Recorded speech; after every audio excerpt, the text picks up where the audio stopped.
ನರಗಳು ಉಬ್ಬಿ ಕಾಣಿಸ್ತಿರೋ ಕೈ ಯಾರ್ದು ಅಂತ ಪಕ್ಕಕ್ಕೆ ನೋಡಿದ ಲಹರಿ ಕಣ್ಣು ಮುಂದೆ ಇದ್ದಾನೆ ಆ ರಾಜಕುಮಾರನನ್ನೇ ಮೀರಿಸುವಂತೆ ಇರೋ ತಾರಕ್ ವರ್ಮ. ಪಂಚೆ ಹುಟ್ಟಿರೋ ಅವನ ರೂಪವನ್ನು ನೋಡಿದ ಲಹರಿ ಕಣ್ಣುಗಳು ಅರಳಿದವು.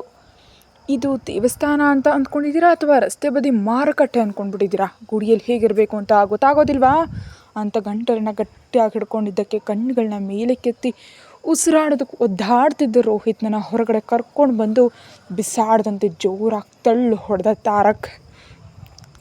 ಅವನ ಗಂಭೀರ ರೂಪ ಕಣ್ಗಳಲ್ಲಿ ಕೋಪ ಪಕ್ಕದಲ್ಲಿದ್ದ ಹೆಂಗಸರೆಲ್ಲ ಅಲ್ಲಿಂದ ಟಕಾಲ್ನೇ ಜಾಗ ಕಾಲು ಮಾಡಿದ್ರು.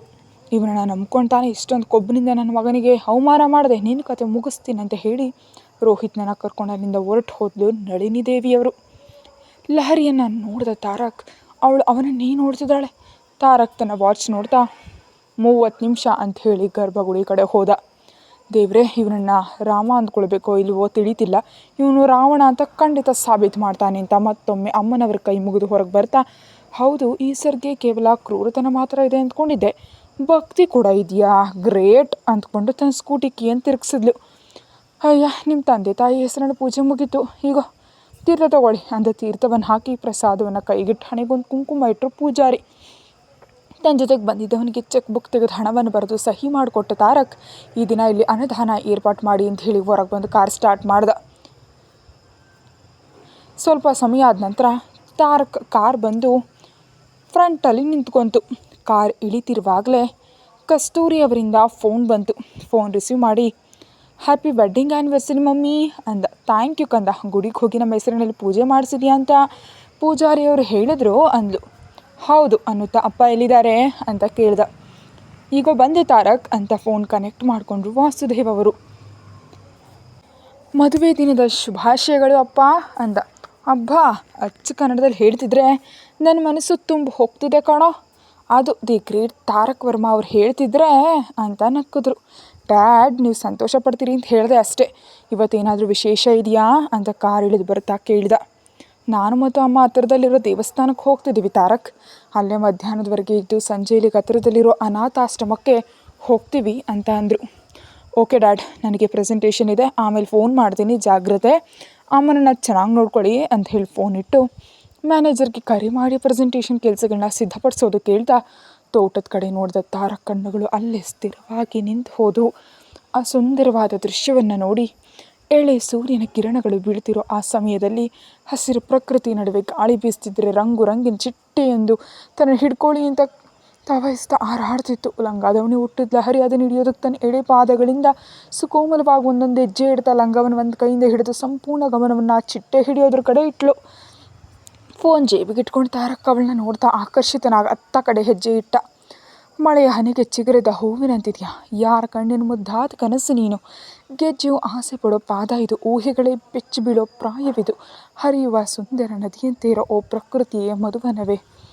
ಚಿಟ್ಟೆಯನ್ನು ಕೈಯಲ್ಲಿ ಹಿಡ್ಕೊಂಡು ಲಹರಿಯನ್ನು ಅವಳ ಸಂತೋಷ ಸಣ್ಣ ನಗುವಿನೊಂದಿಗೆ ಅದನ್ನು ತನ್ನ ಕೆನ್ನೆ ಮೇಲೆ ಮೆಲ್ಲಗಿಡ್ತಾ ಅದು ಕದಲ್ತಾ ಮಾಡ್ತಿದ್ದೆ ಗಿಲಿಗಿಲಿಗೆ ಸಣ್ಣ ಮಗುವಿನಂತೆ ಸಂಭ್ರಮ ಪಡ್ತಿದ್ರೆ ಕೈಗಳನ್ನ ಕಟ್ಕೊಂಡು ರೆಪ್ಪೆ ಬಡಿತೆ ಅವಳನ್ನೇ ನೋಡ್ತಿದ್ದ. ಬೆಳಗಿನ ಸೂರ್ಯನ ಬೆಳಕು, ಹುಣ್ಣಿಮೆ, ಚಂದ್ರನ ತಂಪು, ಬಾಲ್ಯದ ಮುಗ್ಧತೆ ಎಲ್ಲವನ್ನ ಸೇರಿಸಿ ನಿನ್ನ ಬ್ರಹ್ಮ ಸೃಷ್ಟಿಸಿದಾನೋ ಏನೋ. ಹಸಿರು ಗದ್ದೆ ಸಂಪತ್ತಿನಂತೆ ಅಪ್ಪಟ ಕನ್ನಡದ ಮುದ್ದಾದ ಮಾತಿನಂತೆ ಕಣ್ಣೆದುರು ನಿಂತಿದೆಯಾ ಓ ಮುದ್ದು ಹುಡುಗಿ. ಹಾರ ಚಿಟ್ಟೆಯನ್ನು ನೋಡ್ತಾ ಕೈಗಳನ್ನ ಚಾಚಿ ತಿರುಗ್ತಾ ಆ ಪ್ರಕೃತಿನ ಆಸ್ವಾದಿಸ್ತಾ ತನ್ನಂತಾನು ಮರೆತು ಹೋಗಿದ್ಲ ಹರಿಯನ್ನು ಅವಳ ನಡುವಿನ ಮೇಲೆ ವಯ್ಯಾರವಾಗಿ ತುಕ್ತಿದ್ದ ಉದ್ದನೆ ಜಡಿಯಲು ಮುರಿದಿದ್ದ ಕನಕಾಂಬರ ಹೂಗಳನ್ನ ಮತ್ತು ಕೆಂಪು ಗುಲಾಬಿಯನ್ನು ಅಷ್ಟೇ ಅಚ್ಚರಿಯಿಂದ ನೋಡ್ತಿದ್ದ. ಎಲ್ಲಿ ಎಷ್ಟಿರಬೇಕೋ ಅಲ್ಲಿ ಅಷ್ಟೇ ಮುದ್ದಾಗಿ ಜೋಡಿಸಿ ಸೌಂದರ್ಯ ಅವಳದಾಗಿತ್ತು. ಇಷ್ಟು ದಿನ ಎಂದೂ ನೋಡದಂಥ ಒಂದು ಅದ್ಭುತ ದೃಶ್ಯ ತಾರಕ್ ಕಣ್ಣುಗಳಿಗೆ ಹಬ್ಬದಂದು ಕಾಣಿಸ್ತಿತ್ತು. ಎಲ್ಲ ವರಗಳನ್ನ ನಿನ್ನ ಜೊತೆ ತಂದು ಯಾರ ಮನೆಯಲ್ಲಿ ದೀಪ ಹಚ್ಚೋದಕ್ಕೆ ಹೊಟ್ಟಿದ್ಯಾ ಓ ಚಿನ್ನದ ಗೊಂಬೆ. ಈ ಲಕ್ಷ್ಮಿ ಅಂತಿರೋ ನಿನ್ನ ಕೈ ಹಿಡಿದು ಶ್ರೀಹರಿಯಾಗಿ ಬದಲಾಗೋ ಆ ಅದೃಷ್ಟವಂತ ಯುವಕನ ಜಾಗ ಎಲ್ಲಿದೆಯೋ. ಸಣ್ಣ ಮಗುವಿನಂತೆ ಆಟ ಆಡ್ತಿದ್ದ ಲಹರಿ ಗಮನಿಸ್ತಾ ಅಲ್ಲೇ ಇದ್ದ ನೀರಿನ ಪೈಪ್ ಮೇಲೆ ಕಾಲಿಟ್ಲು. ಜಾರ್ ಬೀಳೋ ಆ ಕ್ಷಣದಲ್ಲಿ ಅವಳನ್ನ ಪಾದದಿಂದ ಹಿಡಿದು ತಲೆಯವರೆಗೂ ಕಣ್ಣು ಹಿಡದೆ ನೋಡ್ತಿದ್ದ ತಾರಕ್ ರೆಪ್ಪೆ ಬಡಿಯೋ ಅಷ್ಟರಲ್ಲಿ ಬಂದು ಅವಳನ್ನ ಗಟ್ಟಿಯಾಗಿ ಹಿಡ್ಕೊಂಡ. ತಾರಕ್ ಕುತ್ತಿಗೆ ಸುತ್ತಲೂ ತನ್ನ 2 ಕೈಗಳನ್ನ ಹಾರದಂತ ಹಾಕಿ ಭಯದಿಂದ ಕಣ್ಣುಗಳನ್ನ ಗಟ್ಟಿಯಾಗಿ ಮುಚ್ಕೊಂಡ್ಳು. ಬೆಳಗಿನ ಕಿರಣಗಳನ್ನು ಮುದ್ದಾದ ಮುಖವನ್ನು ಮುತ್ತಿತ್ತಿದ್ದರಿಂದ ಮತ್ತಷ್ಟು ಹೊಳಿತಿದ್ದವಳನ್ನ ನೋಡ್ತಾ ತಾರಕ್ ಹಾಗೆ ನಿಂತುಬಿಟ್ಟ. ಎಷ್ಟೇ ಹೊತ್ತಾದರೂ ಅವನು ಕದಲದೇ ಇದ್ದದ್ದು ನೋಡಿ ಕಣ್ತೆರೆದ. ಲಹರಿಗೆ ಎದುರಾಗಿ ತೇಜಸ್ಸಿನಿಂದ ತುಂಬಿದ ತಾರಕ್ ಮುಖ ಕಾಣ್ತು. ಯಾವಾಗಲೂ ಕೋಪದಿಂದ ನೋಡೋ ಆ ಕಣ್ಗಳಲ್ಲಿ ಈಗ ಏನಂತ ಹೇಳಲಾಗದ ಒಂದು ಭಾವನೆ ಕಾಣಿಸ್ತಿದ್ರೆ ತಕ್ಷಣ ಎಚ್ಚೆತ್ತ ಲಹರಿ ಅವನ್ನ ಬಿಟ್ಟು ನೆಟ್ಟಾಗಿ ನಿಂತ್ಕೊಂಡ್ಳು. ಅಲ್ಲಿವರೆಗೆ ಅವಳ ಸೌಂದರ್ಯತೆ ಮಾಯಲ್ಲಿದ್ದ ತಾರಕ್ ಹೊರಗೆ ಬಂದು ಸುತ್ತಲೂ ಏನು ನಡೀತಿದೆ ಅಂತ ನೋಡೋದಿಲ್ವೇ ಅಂತ ಸೀರಿಯಸ್ ಆಗಿ ಕೇಳ್ದ. ಅದು ಸರ್ ಚಿಟ್ಟೆ ಕಾಣಿಸ್ತು ಅದಕ್ಕೆ ಬಂದೆ ಅಂತಿರುವಾಗಲೇ 10 ರಂಗುರಂಗಿನ ಚಿಟ್ಟೆಗಳು ಬಂದು ಇಬ್ಬರು ಸುತ್ತಲೂ ಹಾರಾಡ್ತಾ ಇಬ್ಬರನ್ನು ಆಶ್ಚರ್ಯಗೊಳಿಸಿದ್ವು. ಹೇ ಎಷ್ಟು ಚಿಟ್ಟೆಗಳು ಅಂತ ಸಂಭ್ರಮ ಪಡ್ತಿದ್ದ ಅವಳ ಕೈ ಹಿಡಿದು ಗಟ್ಟಿಯಾಗಿ ಅವಳ ಕಡೆ ಎಳ್ಕೊಂಡು ಬಂದ. ಸರ್ ಅವು ಮತ್ತೆ ಬರಲ್ಲ ಸರ್ ಪ್ಲೀಸ್ ಅಂತಿದ್ರೆ, ಶಡಪ್, ನೀ ಸಣ್ಣ ಮಗುನ ಅಲ್ಲಿ ಡ್ಯಾನ್ಸ್ ಮಾಡೋದಕ್ಕೆ ಅಂತ ಕೋಪ ಮಾಡಿಕೊಂಡ. ಸಣ್ಣ ಮಕ್ಕಳು ಹೀಗಿರಬೇಕು ಅಂತ ಯಾವುದೇ ನಿಯಮ ಇಲ್ಲ ಸರ್, ಆಸ್ವಾದಿಸೋ ಮನಸ್ಸಿರಬೇಕಷ್ಟೇ. ಈ ಪ್ರಕೃತಿಯಲ್ಲಿ ಪ್ರತಿಯೊಂದು ಒಂದು ಅದ್ಭುತವೇ. ಜಸ್ಟ್ ಬಾಯಿ ಮುಚ್ಚು ನೀನು, ನನಗೆ ಪಾಠ ಹೇಳಬೇಡ ಅಂತ ಅವಳನ್ನ ಗೋಡೆಗೆ ಒತ್ತಿ ಹಿಡಿದು, ದೇವಸ್ಥಾನದಲ್ಲಿ ಏನದು ನಿನ್ನ ಮಾಜಿ ಬಾವಿ ಗಂಡನೊಂದಿಗೆ ಮಾತುಕತೆ ಅಂತ ನೇರವಾಗಿ ಕೇಳ್ದ. ಸರ್ ಅವನಿಗೂ ನನಗೂ ಯಾವುದೇ ಸಂಬಂಧ ಇಲ್ಲ, ಈಗ ಅವನ ಪರಿಚಯವೂ ನನಗಿಲ್ಲ, ಇನ್ನೆಂದಿಗೂ ಈ ರೀತಿ ಮಾತಾಡಬೇಡಿ ಅಂತ ಸೀರಿಯಸ್ ಆಗಿ ಹೇಳಿದ್ಲು. ಓಹೋಹೋ, ಯಾವುದೋ ಸಂಬಂಧ ಇಲ್ಲಿದ್ರೆ ಅವನು ಅಲ್ಲಿರುವಾಗಲೇ ನೀನು ಈ ರೀತಿ ರೆಡಿಯಾಗಿ ಅವನಿಗಾಗಲಿಗೆ ಹೋಗಿದ್ಯಾ? ಸರ್ ಪ್ಲೀಸ್, ಅವನು ಅಲ್ಲಿರ್ತಾನೆ ಅಂತ ನನಗೆ ಗೊತ್ತಿರಲಿಲ್ಲ. ಸುಳ್ಳು, ಅವನು ಅಲ್ಲಿಗೆ ಬರ್ತಾನೆ ಅಂತ ತಿಳಿದೆ, ಎಂದೂ ಇಲ್ದಂತೆ ಈ ರೀತಿ ಬಟ್ಟೆ ಹಾಕ್ಕೊಂಡು ಹೋಗಿದೆಯಾ ಅಲ್ಲಿ ತೋರಿಸೋದಕ್ಕೆ. ನನಗೆ ಗೊತ್ತು ನಿಮ್ಮ ಮಧ್ಯಮದ ವರ್ಗದ ಬುದ್ಧಿನೇ ಇಷ್ಟು.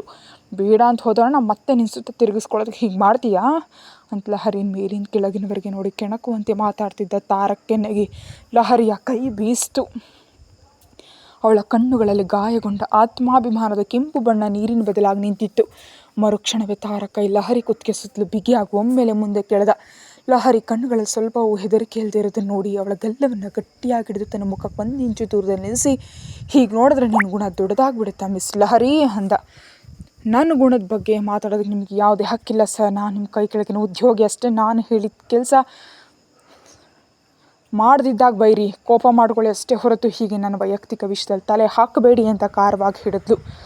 ನೀನು ಅನ್ನುತ್ತಾ ಹಲ್ಲು ಕಡ್ದ ತಾರಕ್. ಅವನ ಕೈಯಿಂದ ಬಿಡಿಸ್ಕೊಂಡು, ನಿಮ್ಗೆ ಇಷ್ಟೊಂದು ಕೋಪ ಯಾಕೆ ಬಂತು ಅಂತ ನನಗೆ ಗೊತ್ತಿಲ್ಲ, ಆದರೆ ಈ ವಿಷಯದಲ್ಲಿ ನಿಮಗೆ ಯಾವುದೇ ಸಂಬಂಧ ಇಲ್ಲ. ರೋಹಿತ್ಗೂ ನನಗೂ ಮಧ್ಯೆ 1000 ಇರುತ್ತೆ, ಅವೆಲ್ಲವೂ ನಿಮಗನಗತ್ಯ. ನಿಮ್ಮ ಜೊತೆ ಚರ್ಚಿಸೋ ಅಗತ್ಯ ನನಗಿಲ್ಲ. ನೀವೇನಾದರೂ ಅಂದ್ಕೊಳ್ಳಿ, ನನಗೆ ಚಿಂತೆ ಇಲ್ಲ.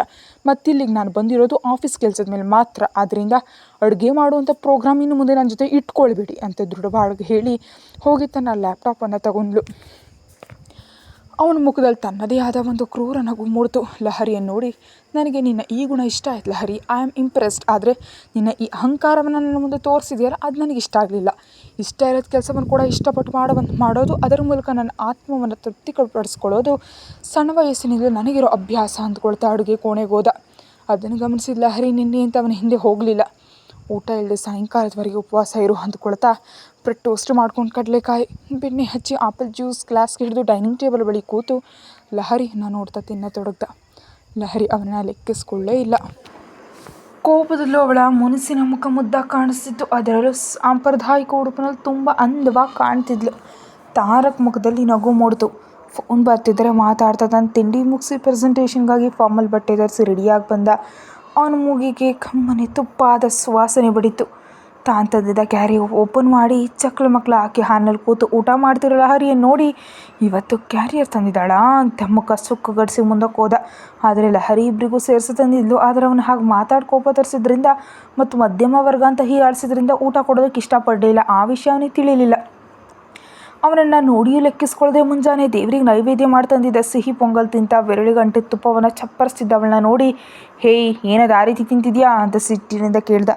ನಾವು ಮಧ್ಯಮ ವರ್ಗದವು ಸರ್, ನಾವು ಈ ರೀತಿ ಎಂಜಾಯ್ ಮಾಡ್ತಾ ತಿಂದ್ರೇ ತಿಂದ ಹಾಗಿರುತ್ತೆ, ಹೊಟ್ಟೆ ತುಂಬುತ್ತೆ.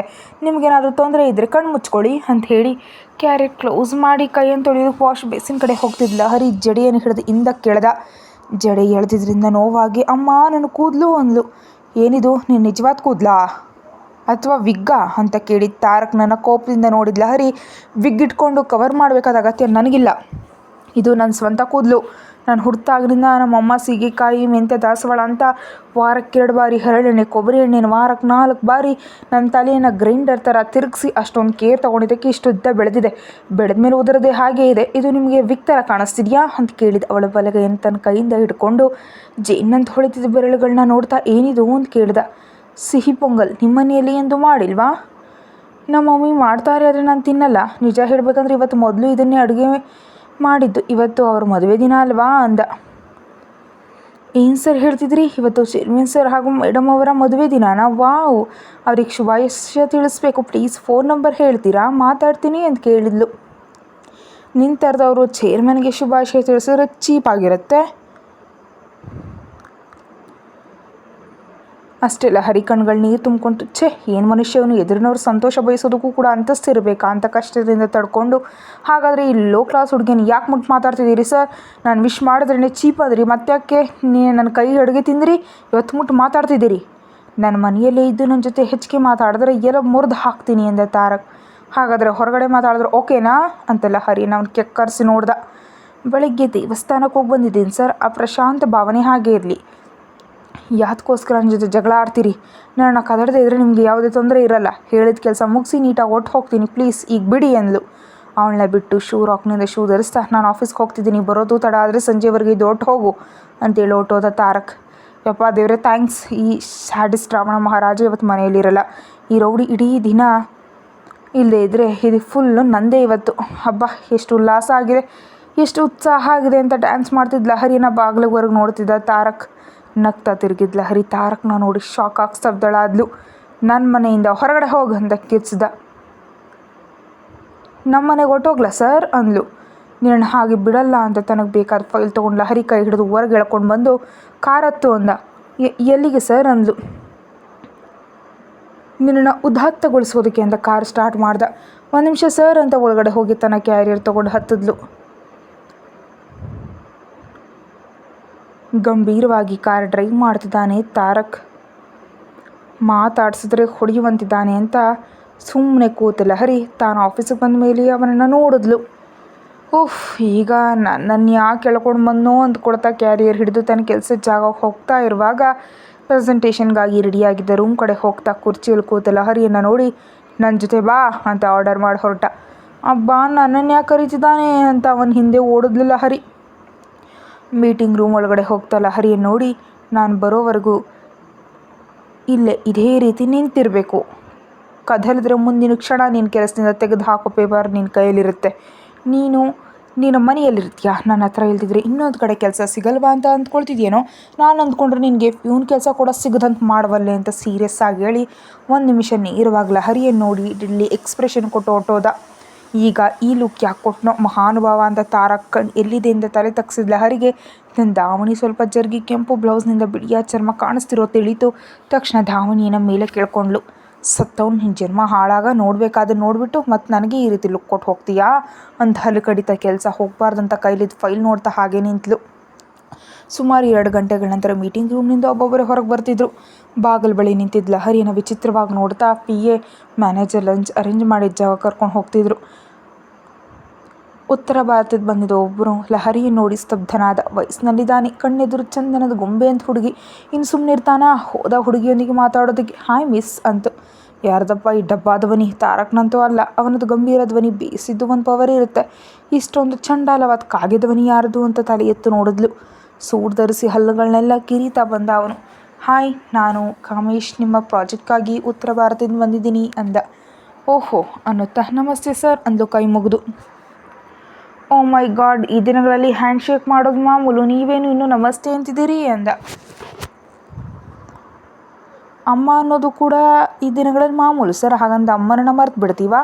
ಇದು ನಮ್ಮ ಭಾರತೀಯ ಸಂಸ್ಕೃತಿ ಅಂದ್ಲು. ನಿಮ್ಮ ಸಂಸ್ಕೃತಿ ನನಗೆ ಇಷ್ಟ ಆಯಿತು ಮಿಸ್. ಲಹರಿ ಸರ್, ಲಹರಿ ಭಾಸ್ಕರ್ ಅಂದರೆ ನಮ್ಮ ತಂದೆ ಹೆಸರು ಅಂದ್ಲು. ನೀವು ಸಿಂಗಲ್ ಅಥವಾ ಕಮಿಟೆಡಾ ಅಂತ ಕೇಳ್ದ. ಅಪ್ಪಟ ಕಾಲ್ ಕಟ್ ಮಾಡಿ ಹೊರಗೆ ಬಂದ ತಾರಕ್ ಆ ಮಾತನ್ನು ಕೇಳಿ ತಿರುಗಿ ನೋಡ್ದ. ಅವಾಗಲಿಂದ ನಿಂತ ಕಾಲುಗಳು ನೋಯ್ತಿದ್ರೆ ಈಗ ಇವನು ಬಂದು ಇಂಥ ಹುಚ್ಚು ವರ್ಷಗಳ ಕೇಳಿ ನನ್ನನ್ನು ಕೊಲ್ತಿದ್ದಾನೆ ಅಂತ ಬೇಸರ ಒಂದು ಕಡೆ, ತಾರಕ್ ಮೇಲಿನ ಕೋಪ ಇನ್ನೊಂದು ಕಡೆ ಸೇರಿ ಲಹರಿಗೆ BP ಏತ್ತು. ಸಿಂಗಲ್ ಅಂದರೆ ಇವನು ನನ್ನ ಹಿಂದೆ ಬೀಳ್ತಾನೆ ಅಂತ ಅವನ ಎಕ್ಸ್ಪ್ರೆಷನ್ ಗ್ರಹಿಸಿ, ಇಲ್ಲ ಸರ್, ನಾನು ನನ್ನ ಬಾಯ್ ಫ್ರೆಂಡ್ ಜೊತೆ ಕಮಿಟೆಡ್ ಆಗಿದ್ದೀನಿ ಅಂತಂದ್ಲು ಸ್ವಲ್ಪ ಗಟ್ಟಿಯಾಗಿ. ಆ ಮಾತಿಗೆ ತಾರಕ್ ಮುಖ ಕೆಂಪಗಾಯಿತು. ಹೌದಾ, ಆ ಅದೃಷ್ಟವಂತ ಯಾರು ಅಂತ ಕೇಳ್ದ ಕಾಮೇಶ್. ದೇವರೇ, ಇವನಿಗೆ ಈ ವಿವರಗಳೆಲ್ಲ ಯಾಕೆ? ಈಗ ಏನಾದರೂ ಹೆಸರು ಹೇಳಿದ್ರೆ ನಾನು ಹೇಳಿ ಸುಳ್ಳು ಅಂದ್ಕೊಳ್ತಾ ತಾರಕ್ ನನ್ನ ನೋಡಿದೆ. ರೋಹಿತ್, ನನ್ನ ಬಾಯ್ ಫ್ರೆಂಡ್ ಹೆಸರು ರೋಹಿತ್ ಸರ್ ಅಂತ ಒಂದು ನಕಲಿ ನಗು ನಕ್ಕಿದ್ಲು. ಓಹೋ, ಒಳ್ಳೆ ಹೆಸರು ರೋಹಿತ್ ಅಂತ. ನಾನು ನಿಮ್ಮ ಹೆಸರು ಮರ್ತು ಹೋದೆ ಮಿಸ್ ಅಂದೆ. ಇವನಿಗೆ ಕಾಗೆ ಪಿಂಡ ಇಡೋ ಕೋಳಿ ಕಕ್ಕ ಥರ ಅಂಟ್ಕೊಂಡಿದ್ದಾನಲ್ಲ ಅಂತ ಬೇಸರ ಮಾಡ್ಕೊಳ್ತಾ ಲಹರಿ ಸರ್ ಅಂದು ಕೋಲ್ಗೇಟ್ ಆ್ಯಡ್ ಥರ ಹಲ್ಲು ತೋರಿಸಿ. Okay miss Lahari, nice to meet you. ನಿಮ್ಮ ಬಾಯ್ ಫ್ರೆಂಡ್ಗೆ ನಾನು ಶುಭಾಶಯ ತಿಳಿಸಿ ಅಂತ ಬನ್ನಿ ಊಟ ಮಾಡೋಣ ಅಂತ ಇನ್ವೈಟ್ ಮಾಡ್ದೆ. ನೀವು ನಡೀರಿ ಸರ್, ನಾನು ಬರ್ತೀನಿ ಅಂತ ಅವನ ಹೇಗೋ ಕಳಿಸಿ ನಿಟ್ಟುಸಿರು ಬಿಟ್ಟು ಲಹರಿ ತಾರಕ್ಕಾಗಿ ನೋಡಿದ್ರೆ ಅವನಲ್ಲಿಲ್ಲ. ಹೊರಟೋದಾಗಿದೆ ಅಂತ ತನ್ನ ಜಾಗಕ್ಕೆ ಹೋಗ್ತಿರುವಾಗ ಸರ್ ನಿಮ್ಮನ್ನ ಕರೀತಿದ್ದಾರೆ ಅಂತ PA ಬಂದು ಹೇಳಿದ್ರು. ಯಾಕೆ ಸರ್ ಅಂದು. ಗೊತ್ತಿಲ್ಲ ಅಂತ ಕೋಪದಿಂದ ಹೊರಟು ಹೋದ. ಅಯ್ಯೋ ಇವನಿಗೇನಾಗಿದೆ, ನನ್ನನ್ನು ಹೀಗೆ ಕೋಪದಿಂದ ನೋಡ್ತಿದ್ದಾನೆ ಅಂದುಕೊಳ್ತಾ ಲಿಫ್ಟ್ನಲ್ಲಿ CEO ಸರ್ ಚೇಂಬರ್ಗೆ ಹೋದ್ಲು. ಚೇಂಬರ್ ಒಳಗೆ ಸತ್ಯದರ್ಶನ ಮತ್ತು ಜಗಳ. ಬಾಗಿಲು ಲಾಕ್ ಆಗಿರೋದ್ರಿಂದ ಬರ್ಬೋದಾ ಸರ್ ಅಂದ್ಲು ನೀರಸವಾಗಿ. ನಿಂತು ಅಷ್ಟರಲ್ಲಾಗಲೇ ಕಾಲುಗಳು ನೋಯ್ತಿದ್ವು. ನೀರು ಕೂಡ ಕುಡಿದೆ ಗಂಟಲು ಒಣಗಿ ಹೋಗಿತ್ತು. ಒಳಗಡೆಯಿಂದ ಯಾವುದೇ ಉತ್ತರ ಬರಲಿಲ್ಲ. ಮತ್ತೊಮ್ಮೆ ಕೇಳ್ತಿರುವಾಗಲೇ ಆಟೋಮೆಟಿಕ್ ಡೋರ್ ತೆರೆದುಕೊಂತು. ಒಳಗೆ ಬಂದ ಲಹರಿಗೆ ಪೇಪರ್ ವೇಟ್ ತಿರುಗಿಸ್ತಾ ಕಾಣಿಸ್ತಾ ತಾರಕ್. ಅವನ ಮುಖ ಗಂಭೀರವಾಗಿತ್ತು. ಸರ್ ಅಂದ್ಲು. ನಿಮ್ಮ ಬಾಯ್ ಫ್ರೆಂಡ್ ನೇಮ್ ಏನು ಮಿಸ್ ಲಹರಿ? ಒಂದು ರೀತಿ ಕಟು ಧ್ವನಿಯಲ್ಲಿ ಕೇಳಿದ ತಾರಕ್. ಅವಳಿಗೆ ಸಿಟ್ಟು ನೆತ್ತಿಗೇರಿತು. ನೀರು ಕೂಡ ಕುಡಿಯದೆ ಗಂಟೆಗಳಿಂದ ನಿಂತಿರೋ ಮನುಷ್ಯನನ್ನು ಊಟ ಮಾಡೋದು ಕಳಿಸ್ದೆ ಇಂತಹ ಹುಚ್ಚು ಪ್ರಶ್ನೆ ಕೇಳೋಷ್ಟರಲ್ಲಿ BP ರೈಸ್ ಆಯಿತು. ಆದರೂ ಕಷ್ಟಪಟ್ಟು ತಡ್ಕೊಂಡ್ಳು. ಅವಳು ಮಾತಾಡದೇ ಇರೋದನ್ನ ನೋಡಿ ಸೀಟಿಂದಿದ್ದು ಮುಂದಕ್ಕೆ ಬಂದು ಒಂದು ಕಾಲಿನ ಫ್ಲೋರ್ಗೆ ಆನಿಸಿ ಟೇಬಲ್ ಮೇಲೆ ಕೂತ ತಾರಕ್ ಲಹರಿಯನ್ನು ನೋಡ್ತಾ ನನ್ನ ಪ್ರಶ್ನೆಗೆ ಉತ್ತರಿಸು ಅಂದ. ತಿಳ್ಕೊಂಡೇನು ಮಾಡ್ತೀರಿ ಸರ್ ಅಂದ್ಲು ಕೈಗಳನ್ನ ಕೋಪದಿಂದ ನೋಡ್ತಾ ಕಟ್ಟಿಕೊಂಡು. ಅಷ್ಟೇ ಲಹರಿ ಮೊಣಕೈ ಹಿಡಿದು ತನ್ನ ಕಡೆ ಎಳ್ಕೊಂಡು ತಾರಕ್. ಅವಳು ಕದಲಂತೆ ಸುತ್ತಲೂ ಕೈಗಳನ್ನ ಬಿಗಿಗೊಳಿಸ್ತಾ ಏನು ಮಾಡ್ತಿದ್ದೀರಿ ಬಿಡಿ ಅಂತ ಒದ್ದಾಡ್ತಿದ್ದ ಲಹರಿಗೆ ನಿಮ್ಮ ಬಾಯ್ ಫ್ರೆಂಡ್ ನೇಮ್ ಏನು ಅಂತ ಮತ್ತೊಮ್ಮೆ ಕೇಳ್ದ. ನನಗೆ ಬಾಯ್ ಫ್ರೆಂಡ್ ಇಲ್ಲ, ಮೈಸೂರು ಬೋಂಡಾನೂ ಇಲ್ಲ. ಅವನು ಬಂದು ಹಠಾತ್ ತಾನೇ ಕೇಳಿದಕ್ಕೆ ಬಾಯಿಗೆ ಬಂದು ದೇಡ್ದೆ ಬಿಡಿ ಅಂದ್ಲು. ಬಾಯಿಗೆ ಬಂದಿದ್ದೆಲ್ಲ ಮನಸ್ಸಿನಲ್ಲಿ ಇರೋದನ್ನೇ ಹೇಳಿದೀಯಾ? ಆ ರೋಹಿತ್ ಅಂದರೆ ನಿನ್ನ ಮನಸ್ಸಿನಲ್ಲಿ ಇನ್ನೂ ಆಸೆ ಇದೆ, ಅದಕ್ಕೆ ಅವನು ಹಾಗೆ ಕೇಳಿದ ತಕ್ಷಣ ಯೋಚಿಸ್ತಾ ಟಕ್ಕನೆ ಹೇಳಿಬಿಟ್ಟೆ ಅಲ್ವಾ ಅಂತ ಮತ್ತಷ್ಟು ಕೈ ಬಿಗಿಗೊಳಿಸ್ದ. ಇನ್ನು ತಾಳ್ಮೆ ಸತ್ತು ಹೋಯ್ತು ಲಹರಿಯಲ್ಲಿ. ಬೆಳಗಿನಿಂದ ತಾರಕ್ ಮಾತುಗಳು ನಡವಳಿಕೆ ಅವಳಿಗೆ ಅಸಹನೆ ತರಿಸಿದವು. ಹೌದು, ರೋಹಿತ್ ನನ್ನ ಪ್ರೀತಿಸ್ತಾ ಮದುವೆ ಆಗ್ತೀನಿ ಎಂದ. ಒಪ್ಪಿಸ್ತಾ ನಿಶ್ಚಿತಾರ್ಥದವರೆಗೆ ತಂದ. ಆದರೆ ಅವರ ತಾಯಿ ಕಾರಣದಿಂದ ನಮ್ಮ ನಿಶ್ಚಿತಾರ್ಥ ರದ್ದಾಯಿತು. ದಿನ ಚೆನ್ನಾಗಿದ್ದರೆ ಈ ದಿನ ನಮ್ಮ ಹತ್ರ ಈ ರೀತಿ ಕೇಳಿಸ್ಕೊಳ್ಳೋ ಅವಶ್ಯಕತೆ ಬರ್ತಿರ್ಲಿಲ್ಲ ಅಂತಿದ್ಲ ಹರಿ ನಡು ಮುಟ್ಟಿ ಪೂರ್ತಿಯಾಗಿ ತನ್ನ ಕಡೆ ಎಳ್ಕೊಂಡು. ಅಂದರೆ ನಿಶ್ಚಿತಾರ್ಥ ರದ್ದಾಯಿತು ಅಂತ ಬೇಸರ ಪಡ್ತಿದ್ಯಾ ಅಂತ ಕೇಳ್ದ. ಅವನ ಉಕ್ಕಿನಂತ ತೋಳಿನಿಂದ ಬಿಡಿಸ್ಕೊಳ್ಳೋ ಪ್ರಯತ್ನಿಸ್ತಾ ಹೌದು ಬೇಸರ ಪಡ್ತಿದ್ದೀನಿ, ಅದಕ್ಕೇನೀಗ? ಈಗ ಹೋಗವ್ರ ತಾಯಿ ಜೊತೆ ಮಾತಾಡಿ ನಾವು ಮದುವೆ ಮಾಡಿಸ್ತೀರಾ ಅಂತ ಬೇಸರದಿಂದ ಕೇಳಿದ್ಲು. ನೀನು ಇಲ್ಲಿಗೆ ಸೇರಿಸ್ಕೊಂಡಿದ್ದೆ ಅವನ ಮೇಲೆ ಸೇಡ್ ತೀರಿಸ್ಕೊಳ್ಳೋದಕ್ಕೆ, ಅಂಥದ್ರಲ್ಲಿ ನಿನ್ನ ಅವನಿಗೆ ಕೊಟ್ಟು ಹೇಗೆ ಮದುವೆ ಮಾಡಲಿಲ್ಲ ಹರಿ? ಅಷ್ಟೊಂದು ಆಸೆ ಇದ್ದರೆ ನಾನು ನಿನ್ನ ಕುತ್ತಿಗೆ ತಾಳಿ ಕಟ್ಟ ಅವನಿಗೆ ಜೀವಮಾನ ಪೂರ್ತಿ ಹಿಂಸೆ ಕೊಡ್ತೀನಿ ಎಂದ. ಅವನ ಮಾತು ಕೇಳಿ ಶಾಕ್ ಆದವಳು ಅವನ್ನ ಬಲವಾಗಿ ಹಿಂದಕ್ಕೆ ತಳ್ಳಿ ಏನಂದ್ರಿ ಅಂದ್ಲು. ಮುಂದೆ ಬಂದವನ ಗೋಡೆ ಗಾನ್ಸಿ ಆ ರೋಹಿತ್ ನನ್ನ ಶತ್ರು, ನಿನ್ನನ್ನು ಇಲ್ಲಿಗೆ ತಂದಿದ್ದೆ ಅವನಿಗೆ ಶಾಕ್ ಕೊಡೋದಕ್ಕೆ ಅಂದ. ಅಂದರೆ ನನ್ನ ಇಂಟರ್ವ್ಯೂ ಮೂಲಕ ಆಯ್ಕೆ ಮಾಡಿಲ್ವಾ? ಇಲ್ಲ ಅಂದ ತಾರಕ್. ನನ್ನ ಪ್ರತಿಭೆಯಿಂದ ಎಷ್ಟು ದೊಡ್ಡ ಕಂಪ್ನಿಲಿ ಕೆಲಸ ತೊಗೊಂಡೆ ಅಂತ ತನ್ನ ಸ್ನೇಹಿತರು ಎಲ್ಲರೂ ಬಳಿ ಹೆಮ್ಮೆಯಿಂದ ಹೇಳ್ಕೊಂಡಿದ್ದ ಲಹರಿ ಈಗ ಬೇರೊಬ್ಬರು ಕಾರಣದಿಂದ ಇಲ್ಲಿ ಇದ್ದಾಳೆ ಅಂತ ತಿಳಿದು ಮನಸ್ಸು ಚೂರಾಯಿತು. ಕದಡದೆ ನಿಂತಿದ್ದ ಲಹರಿ ಮುಖದ ಒಂದೇ ಚಿಟಿಕಿ ಹೊಡೆದು ಹಲೋ ಮಿಸ್ ಲಹರಿ, ಏನು ಆಲೋಚಿಸ್ತಿದ್ಯಾ? ನಿನ್ನ ಪ್ರತಿಭೆಯಿಂದ ಇಲ್ಲಿ ಕೆಲಸ ಬಂದಿದೆ ಅಂದ್ಕೊಂಡಿದ್ದೆ. ಇಷ್ಟು ದಿನ ನಿನಗೆ ಅಷ್ಟೊಂದು ಸೀನ್ ಇಲ್ಲ. ಇಲ್ಲಿ ನೀನು ಇದೆಯಾ ಅಂದರೆ ತಿಂಗಳ ದಿನಗಳಲ್ಲಿ ಟೀಮ್ ಮೆಂಬರಿಂದ ಲೀಡಾಗಿ ಬದಲಾಗಿದೆಯಾ ಅಂದರೆ ಅದೆಲ್ಲ ನನ್ನ ಪ್ಲ್ಯಾನ್. ಇನ್ನು ಮುಂದೆ ಇಲ್ಲಿ ನೀನು ಏನು ಮಾಡಬೇಕಂದ್ರೂ ನನ್ನ ಸ್ಕ್ರಿಪ್ಟ್ ಪ್ರಕಾರ ಮಾಡ್ತೀಯಾ ಅಂದ. ಮಾತಾಡದೆ ಹೊರಟು ಹೋಗ್ತಿದ್ದ ಲಹರಿ ಕೈ ಹಿಡ್ಕೊಂಡ ತಾರಕ್. ಕೋಪದಿಂದ ಕೆಕ್ಕರಿಸಿ ನೋಡಿದ್ಲು ಲಹರಿ. ಅದೇ ಕ್ರೂರ ನಗು ತಾರಕ್ ತುಟಿಗಳ ಮೇಲೆ. ಏನೇ ಧ್ವನಿ ಕಡಿಮೆ ಆಯಿತು? ಕಣ್ಣುಗಳಲ್ಲಿ ಮೊದಲಿನ ಹಾಗೆ ಕೋಪ ಇಲ್ಲ, ಏನಾಯಿತು ಅಂದ. ಒಬ್ಬರ ಪಂಥಕ್ಕಾಗಿ ನನ್ನನ್ನು ಇಲ್ಲಿ ಇರೋದಕ್ಕೆ ಬಿಟ್ಟಿದ್ದೀರಿ ಅಂದ್ರಿ. ನನಗಂತೂ ಇಲ್ಲಿ ಗುರುತಿಲ್ಲ ಅಂತ ತಿಳಿದ ಮೇಲೆ ಇಲ್ಲಿದ್ದು ಪ್ರಯೋಜನ ಇಲ್ಲ ಸರ್. ಓಕೆ, ಹಾಗಾದರೆ ಹೊರಟು ಹೋಗ್ತೀಯಾ ನಗ್ತಾ. ಹಾಗೆ ಹೋಗಬೇಕಾದ್ರೆ ಎಷ್ಟು ಹಣ ಕಟ್ಟಬೇಕು ನೆನಪಿದೆಯಾ? ನೆನಪಿದೆ ಅಂತ ಹೇಳಿ ಹೊರಗೆ ಬಂದು ನೇರವಾಗಿ ವಾಶ್ರೂಮ್ಗೆ ಹೋಗಿ ಮುಖ ತೊಳ್ಕೊಂಡು ತಿರುಗಿ ಬಂದು ಅವಳಿಗೆ ಬೆಳಗ್ಗಿನಿಂದ ತನ್ನಂತೆ ಅತ್ತ ತಿರುಗ್ತಿದ್ದ ಅಟೆಂಡರ್ ಹುಡುಗನೊಬ್ಬ ಕಾಣಿಸ್ದ. ಅವನ್ನ ಕರೆದು ತನ್ನ ಕ್ಯಾರಿಯರ್ ಬ್ಯಾಗ್ ಕೊಡ್ತಾ, ಇದರಲ್ಲಿ ಇಬ್ಬರಿಗೂ ಆಗೋಷ್ಟು ಊಟ ಇದೆ, ನೀನಾದರೂ ತಿನ್ನು, ಇಲ್ಲಿದ್ದರೆ ಹೊರಗಿರೋ ವಾಚ್ಮನ್ ಅಂಕಲ್ಗಾದರೂ ಕೊಡು ಅಂತ ಹೇಳಿ ನೀರು ಕುಡಿದು ಜಾಗಕ್ಕೆ ಹೋಗಿ ಲಂಚ್ ಬ್ರೇಕ್ ಆಗಿದ್ದರಿಂದ ಟೇಬಲ್ ಮೇಲೆ ತಲೆ ಇಟ್ಟು ಕಣ್ಣು ಮುಚ್ಕೊಂಡ್ಳು. 1/4 ಗಂಟೆಗೆ PA ಬಂದು ಸರ್ ಕರೀತಿದ್ದಾರೆ ಅಂತ ಹೇಳ್ದ. ಲಹರಿ ಮರಳಿ ಏನೋ ಹೇಳುವಷ್ಟರಲ್ಲಿ ಅವನು ಹೊರಟು ಹೋದ. ಆದರೆ ಲಹರಿ ಹೋಗಲಿಲ್ಲ. ಹೋದರೆ ಅವನು ಏನಾದರೂ ನಂತಾನೆ. ತಾನಷ್ಟೇ ಗಟ್ಟಿಯಾಗಿರ್ಬೇಕು ಅಂದ್ಕೊಂಡ್ರು ಅವನ ಮಾತಿಗೆ ಮನಸ್ಸು ಸಣ್ಣದಾಗಾದರೂ ಗಾಯಗೊಳ್ಳೋದು ಇಷ್ಟ ಇಲ್ಲದೆ ಹೋಗಲಿಲ್ಲ. ಮರುಕ್ಷಣದಲ್ಲಿ ಆ ಫ್ಲೋರ್ನ ಮೈಕ್ನಿಂದ miss Lahari come to my chamber ಅನ್ನೋ ತಾರಕ್ ಧ್ವನಿ ಗಟ್ಟಿಯಾಗಿ ಕೇಳಿಸ್ತು. ಅವಳಲ್ಲಿ ಕಿರಿಕಿರಿ ಜಾಸ್ತಿ ಆಯಿತು, ಆದರೂ ಕದಲಿಲ್ಲ. ಮತ್ತೊಮ್ಮೆ ಮರುಕ್ಷಣದಲ್ಲಿ ಅದೇ ಧ್ವನಿ ಬರಲು ಅನಿವಾರ್ಯವಾಗಿದ್ದು ಹೋದ್ಲು. ಕತೆ ಮುಂದುವರಿಯುತ್ತೆ. ಹೆಚ್ಚಿನ ವೀಡಿಯೋಗಾಗಿ ಚಾನಲ್ಗೆ ಮೆಂಬರ್ಶಿಪ್ ತಗೊಳ್ಳಿ. Thank you.